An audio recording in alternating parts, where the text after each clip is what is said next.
نحمده ونصلي على رسوله الكريم أما بعد فأعوذ بالله من الشيطان الرجيم بسم الله الرحمن الرحيم فما أوتيتم من شيء فمتاع الحياة الدنيا وما عند الله خير وأبقى للذين آمنوا وعلى ربهم يتوكلون والذين يجتنبون كبائر الإثم والفواحش وإذا ما غضبوا هم يغفرون والذين استجابوا لربهم وأقاموا الصلاة وأمرهم شورى بينهم ومما رزقناهم ينفقون والذين إذا أصابهم البغي هم ينتصرون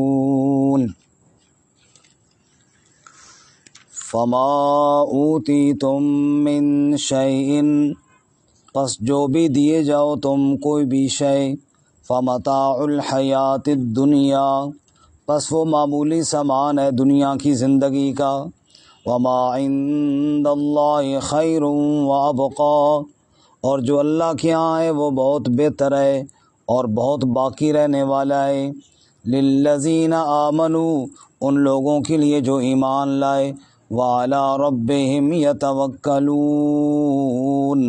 اور اپنے رب پر بھروسہ رکھتے ہیں والذین اور وہ لوگ یجتنبون کبائر الاثم جو اجتناب کرتے ہیں کبیرہ گناہوں سے والفواحش اور بے حیائیوں سے وَإِذَا مَا غَضِبُوا هُمْ يَغْفِرُونَ اور جب وہ غصے ہوتے ہیں تو وہ معاف کر دیتے ہیں وَالَّذِينَ اسْتَجَابُوا لِرَبِّهِمْ وَأَقَامُوا الصَّلَاةَ اور وہ لوگ حکم قبول کرتے ہیں اپنے رب کے لیے اور قائم کرتے ہیں نماز کو وَأَمْرُهُمْ شُورَى بَيْنَهُمْ اور ان کے معاملات آپس کے مشورے سے طے ہوتے ہیں وَمِمَّا رَزَقْنَاهُمْ يُنْفِقُونَ اور جو ہم نے دیا ہے اس میں سے وہ خرچ کرتے ہیں وَالَّذِينَ إِذَا أَصَابَهُمُ الْبَغْيُ اور وہ لوگ جب انہیں بغاوت پہنچے ہم ینتصرون وہ بدلہ لیتے ہیں سبحان ربک رب العزت عما یصفون وسلام علی المرسلین والحمد للہ رب العالمین اللہم صل علی سیدنا ومولانا محمد وعلی آل سیدنا ومولانا محمد وعلی آلہ واصحابہ اجمعین۔ معزز سامعین، سورۃ الشورى کا چوتھا رکوع آیت نمبر 36 سے لے کر 39 تک تلاوت کی ہیں۔ اللہ رب العزت ان کے مطابق صحیح بیان کی توفیق عطا فرمائے اور ہمیں قرآن و سنت پر عمل کرنے کی توفیق عطا فرمائے۔ اس سے قبل اللہ تعالیٰ نے اپنی وحدانیت کے دلائل بیان فرمائے، اپنے بندوں کے ساتھ رحمت اور شفقت کا تذکرہ فرمایا، اور آج کے سبق میں اللہ تعالیٰ نے اہل ایمان کو آخرت کی بشارت اور خوشخبری سنائی۔ فرمایا دنیا کی نعمتیں، دنیا کا مال و متاع یہ تو عارضی ہے اور وقتی ہے، آج نہیں تو کل ختم ہو جائے گا۔ اللہ نے اپنے ایمان والے بندوں کے لیے آخرت میں بہت بڑی نعمتیں تیار کر کے رکھی ہیں۔ دنیا میں اگر کسی کے پاس بہت بڑے خزانے بھی ہیں تو بہرحال ایک نہ ایک دن اس نے چھوڑ کر جانا ہے، اور کہیں نہ کہیں اسے محتاجی اور تنگی ضرور آئے گی۔ اجڑ گیا وہ باغ جس کے لاکھ مالی تھے، سکندر گیا جب دنیا سے تو دونوں ہاتھ خالی تھے۔ بڑے بڑے بادشاہ اور بڑے بڑے رئیس لوگ، کفن بھی قسمت والوں کو ہی نصیب ہوتا ہے۔ کہتے ہیں کسی علاقے میں ایک بڑے کوئی خان صاحب تھے، رئیس صاحب، سویرے سویرے واک کرتے کرتے نہر کے کنارے جا نکلے، پاؤں پھسلا یا غسل کے لیے گئے تو بس نہر کا پانی لے گیا انہیں، تو کہیں دور جا کے اس نے دریا میں پھینکا اور لاش کہیں دور علاقے میں پہنچ گئی۔ ادھر گھر والے تو سمجھتے رہے کہ کہیں واک کے لیے گئے ہوں گے، چلو آ جائیں گے۔ انہوں نے تو شام تک تلاش ہی نہ کیا، پہلے بھی گپ شپ کے لیے کہیں نکل جاتے تھے، پھر انہوں نے تلاش کرنا شروع کیا تو بہرحال اس کی لاش تو کہیں دور گاؤں میں جا پہنچی تھی۔ تو عموماً جو دریا کے کنارے دیہات ہوتے ہیں وہاں لاشیں اکثر آتی رہتی ہیں، تو لوگ مل کر کے دفنا بھی دیتے ہیں، اور لوگوں نے نکالی لاش پہ، یار کوئی لاوارثی لاش آئی ہے تو چلو جی سارے اس میں حصہ ملا۔ وہ جو اجتماعی ان کا فنڈ ہوتا تھا اسی میں سے کفن دیا گیا اور اسی میں دفن کیا گیا۔ کروڑوں کا مالک ہے، خود کتنی جائیدادیں ہیں، اور اپنی جائیداد میں دفن ہونا بھی نصیب نہ ہوا اور اپنے مال میں سے کفن بھی نصیب نہ ہوا۔ تو یہ اللہ تعالیٰ نے دنیا کے نظام کو ایسا ہی بنایا ہے۔ اس سے اللہ تعالیٰ فرماتے ہیں دنیا کی زندگی اور دنیا کی عیش و عشرت دیکھ کر دھوکہ نہ کھانا، یہ عارضی ہے اور ختم ہو جانے والی ہے۔ آخرت کی زندگی ہمیشہ ہے اور نعمتیں بھی ہمیشہ ہیں۔ رسول اللہ صلی اللہ علیہ وسلم نے ارشاد فرمایا، انسان کہتا ہے میرا مال اور میرا مال، تیرا مال تو وہ ہے جو تو نے کھایا اور ختم کر لیا، پہنا اور پرانا کر لیا، یا جو تو نے اللہ کے نام پر دیا اور آخرت کے لیے ذخیرہ بنا لی، یہ تو ہے تیرا، اس کے علاوہ تیرا نہیں ہے، سب ورثاء کا ہے، لوگوں کا ہے، تیرے مرنے کی دیر ہے، لوگ آپس میں بانٹ لیں گے۔ اس لیے ارشاد فرمایا فما اوتیتم من شیء، پس جو بھی تم کوئی شے بھی دیے جاؤ، جو تمہیں جو بھی چیز دی گئی، فمتاع الحیات الدنیا، یہ سب دنیا کی زندگی کا معمولی سامان ہے، دنیا کے گزارے کی چیزیں ہیں۔ وما عند اللہ خیر وابقی، جو اللہ کے ہاں ہے وہ بہت بہتر اور بہت باقی رہنے والا ہے۔ اس دنیا کی زندگی سے، دنیا کے مال و متاع سے بہت بہتر بھی ہے اور بہت باقی رہنے والا بھی ہے۔ یہ آخرت کے مقابلے میں گھٹیا بھی ہے اور فانی بھی ہے، اور آخرت کی چیز بہتر بھی ہے اور باقی بھی ہے کس کے لیے؟ للذین آمنوا، ان لوگوں کے لیے جو ایمان والے ہیں۔ ایمان پہلی شرط ہے، اللہ ہم سب کو مرتے دم تک ایمان پر قائم رکھے، اللہ موت بھی ایمان پر عطا فرمائے، ایمان نہیں تو پھر تو کچھ بھی نہیں۔ وَعَلَىٰ رَبِّهِمْ يَتَوَكَّلُونَ، اور ایمان کے بعد جو لوگ اپنے رب پر توکل کرتے ہیں، رب پر بھروسہ رکھتے ہیں، اللہ ہمیں اپنی ذات پر کامل یقین اور بھروسہ بھی نصیب فرمائے۔ رسول اللہ صلی اللہ علیہ وسلم نے بتایا گھر سے قدم باہر رکھو تو کیا کہو؟ بسم اللہ توکلت علی اللہ، اللہ پر بھروسہ، یعنی کاروبار کے لیے جا رہا ہے، کام کاج کے لیے جا رہا ہے اور ضروریات کے لیے جا رہا ہے، تو گھر سے قدم باہر رکھا تو کہا بسم اللہ توکلت علی اللہ، بھروسہ اللہ کی ذات پر ہے، رب نہیں چاہے گا تو کچھ بھی نہیں ہوگا۔ اللہ میں اپنی ذات پر یقین کامل نصیب فرمائے۔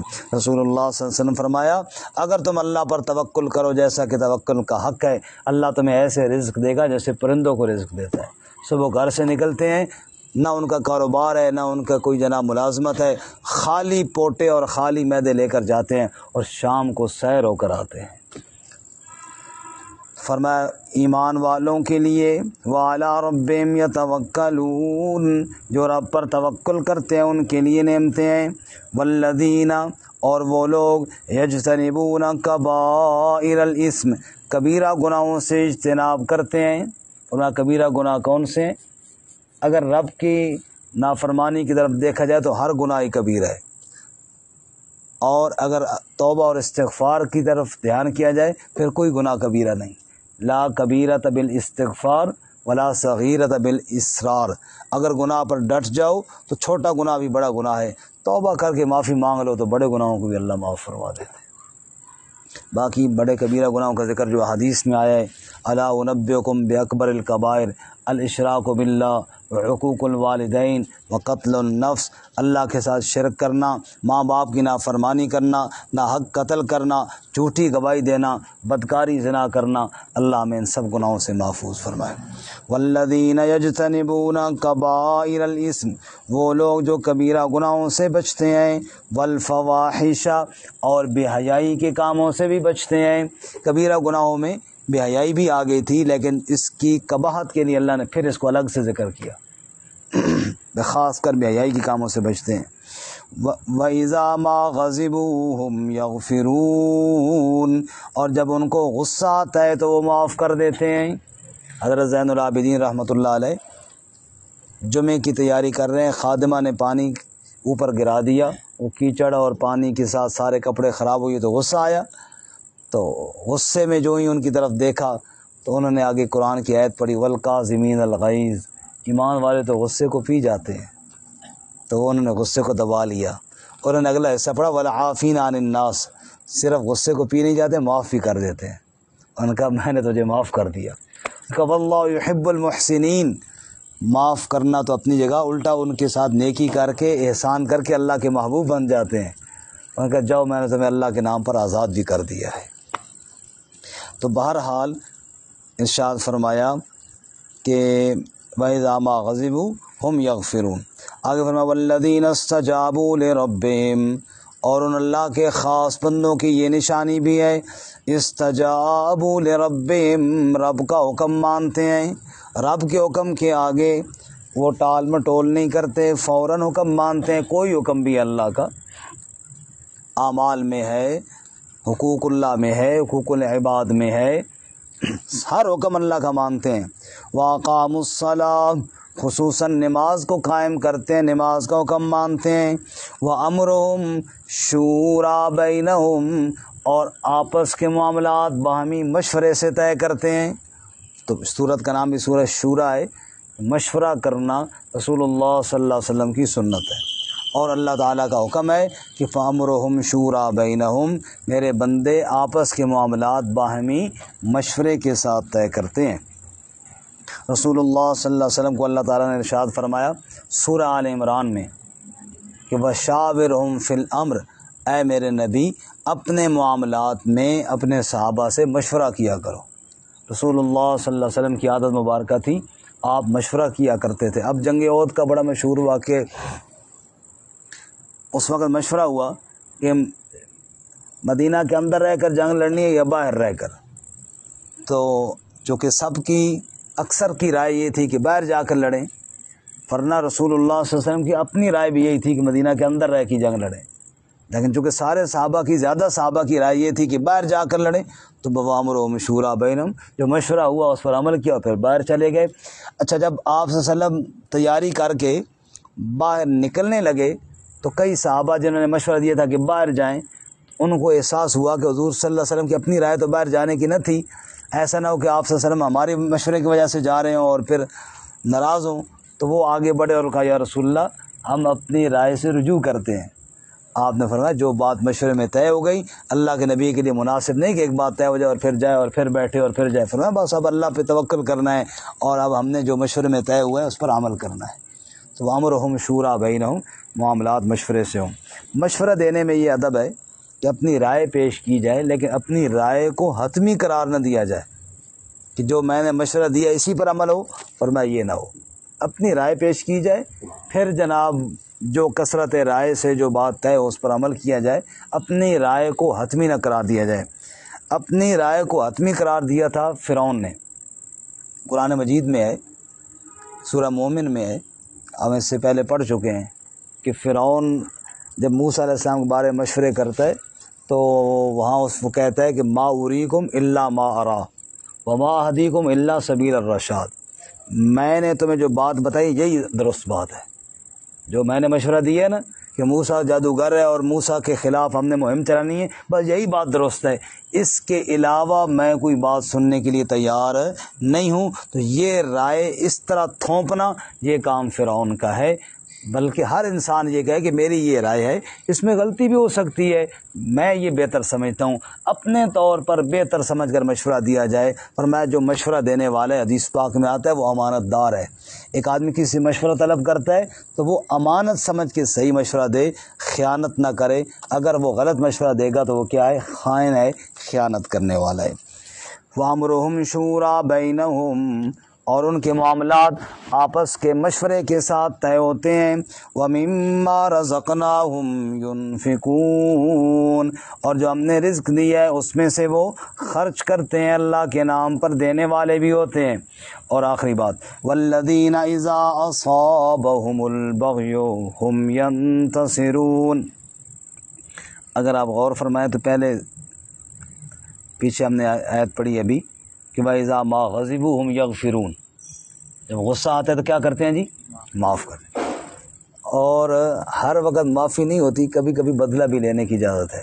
اس لیے یہاں پہ آگے اللہ تعالیٰ نے فرمایا کہ وَالَّذِينَ إِذَا أَصَابَهُمُ الْبَغْيُ، جب انہیں بغاوت کا سامنا کرنا پڑتا ہے، جب ان پر ظلم و زیادتی ہوتی ہے، هُمْ يَنْتَصِرُونَ، وہ بدلہ بھی لیتے ہیں۔ یعنی ہر وقت یہی نہیں کہ یہی حکم ہے مسلمانوں کو کہ کوئی مارتا ہے تو مار کھاتے رہو جی، ٹھیک ہے جی جناب، دو اور لگا لو، فرمایا نہیں، ہم ینتصرون، وہ بدلہ بھی لیتے ہیں۔ اللہ تعالیٰ نے بدلہ لینے کی اجازت بھی دی ہے، اور بدلہ کے کچھ آداب بھی ہیں، وہ انشاءاللہ کل والے سبق میں پڑھ لیں گے۔ اللہ تعالیٰ عمل کی توفیق عطا فرمائے۔ ترجمہ ایک دفعہ دوبارہ سن لیں۔ فما اوتیتم من شیء فمتاع الحیات الدنیا، جو بھی تم کوئی چیز دیے جاؤ وہ دنیا کی زندگی کا سامان ہے۔ وما عند اللہ خیر وابقا، جو اللہ کے ہاں ہے وہ بہت بہتر اور بہت باقی رہنے والا ہے۔ للذین آمنوا، ان لوگوں کے لیے جو ایمان لائے، وعلی ربہم یتوکلون، اور اپنے رب پر توکل کرتے ہیں، بھروسہ کرتے ہیں۔ والذین یجتنبون کبائر الاثم والفواحش، اور وہ لوگ اجتناب کرتے ہیں کبیرہ گناہوں سے اور بے حیائی کے کاموں سے۔ وَإِذَا مَا غَضِبُوا هُمْ يَغْفِرُونَ، اور جب وہ غصے ہوتے ہیں تو معاف کر دیتے ہیں۔